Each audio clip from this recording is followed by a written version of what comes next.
David Hume, The Subjective Morality of Sentiment. David Hume lived from 1711 to 1776. He's a Scottish philosopher who attended the University of Edinburgh. And as he developed in his philosophical ideas, he says at one point that he came across the most important philosophical work imaginable, and he wanted to devote his life to it. So he lived in isolation for 5 years in France, and there he wrote a work called A Treatise of Human Nature. It was a 3-volume work that, as he later put it, fell dead-born from the press. Nobody wanted to read it.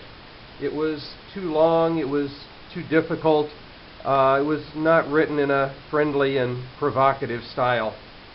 And of course he was disappointed by this. But rather than giving up, he goes back and rewrites this work in smaller, more manageable chunks, each one dealing with a different topic. Most notably, we have the treatise concerning human understanding, which lays out his epistemology, and the inquiry concerning the principles of morals, which lays out his ethics. David Hume is what's called an empirical philosopher, or an empiricist. And this was contrasted with the rationalist philosopher. In many ways, this debate goes right back to Plato and Aristotle. Plato being the more rationalist figure, Aristotle being the more empirical figure. But essentially, an empiricist is someone who believes that all knowledge is derived from observation, from experimentation, from actively being engaged in the world. Whereas the rationalist believes that all of our knowledge is derived through reason, logic, the workings of the mind. Essentially, a rationalist would say that if I had certain maxims, certain axioms that I knew to be true, I could lock myself in a room without any real connection to the outside world, and I would discover the ultimate truth of all things. The empiricist would say no. If you want to know about the world, you've got to interact with the world. You've got to be engaged in the world. And this is crucial. In addition to being an empiricist, David Hume was also a skeptic and a nominalist. Skepticism is the idea that we doubt and question information. And there's 2 different types of skepticism. We have academic skepticism, which basically goes back to Plato's Academy, and we have Pyrrhonian skepticism, which goes back to the philosopher Pyrrho. Academic skepticism is the more extreme branch.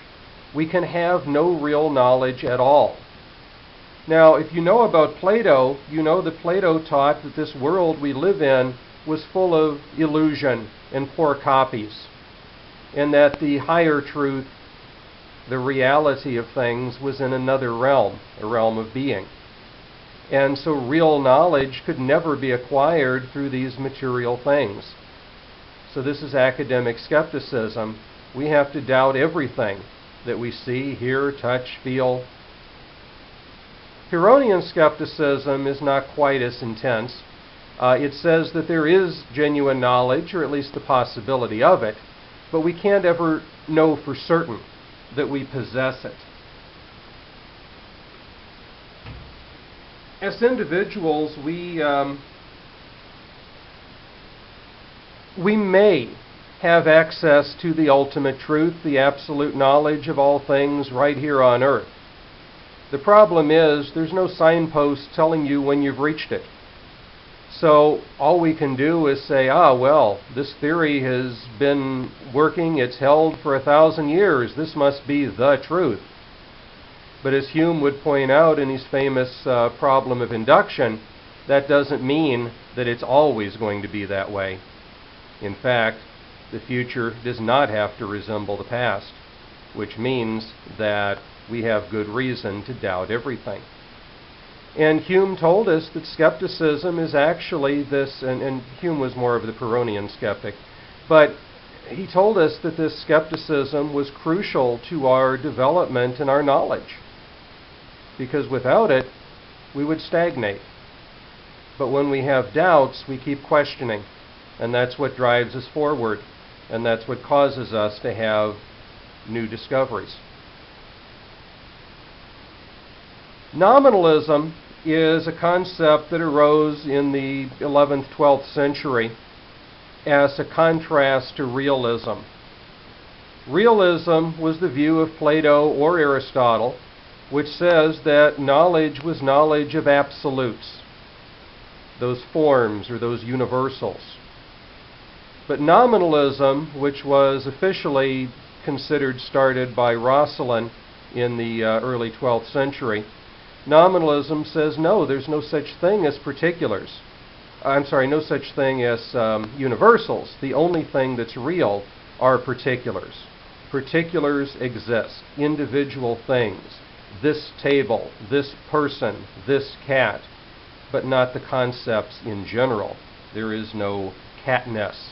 There is no humanness. There are only the individual entities.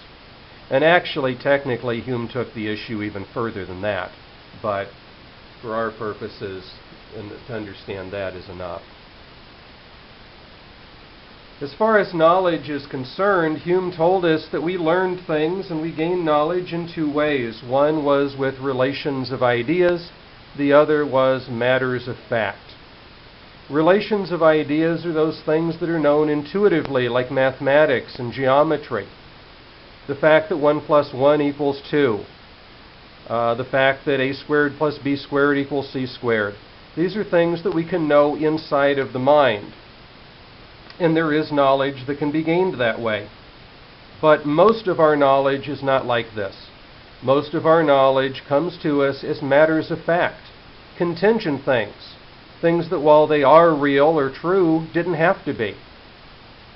The fact that any one of us exists is a matter of fact. We're here. But we're here because certain contingent factors worked in our favor. Namely, our parents came together at just the right moment to produce us. But that's something that could have very easily not happened. The building that you're sitting in, it exists on that spot, that's fact. But it didn't have to. Somebody could have chosen to build it somewhere else or not to have built it at all. And so most of our knowledge is this matter of fact, things that they are a certain way, but they didn't have to be. And so our knowledge comes to us largely through induction.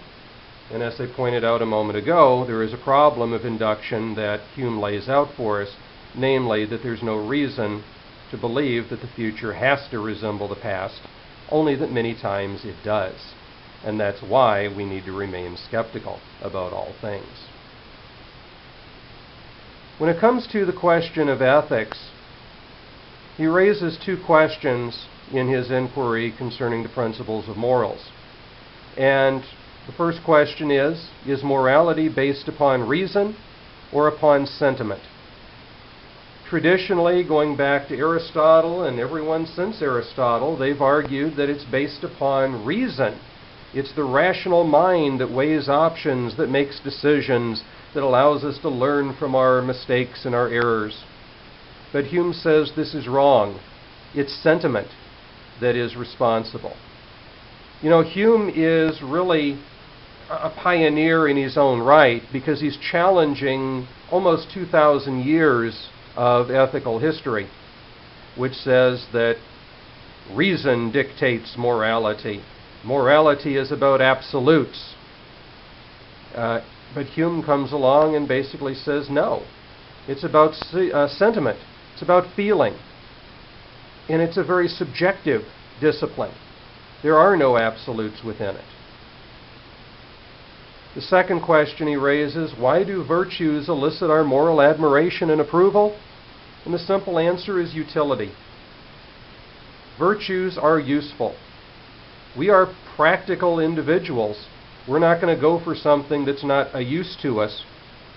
And so we applaud virtuous behavior because it's useful. And really no other reason. He talks a great deal about benevolence and justice. He says these are the two most important virtues. benevolence, justice, and all the virtues are valued because of their utility alone. Why is it valuable to show compassion to another person? Because at some point in your life you may have to have that compassion shown to you. And so the golden rule plays a key role in utility as well. Treat people the way you want to be treated. Don't treat others the way you would not want to be treated.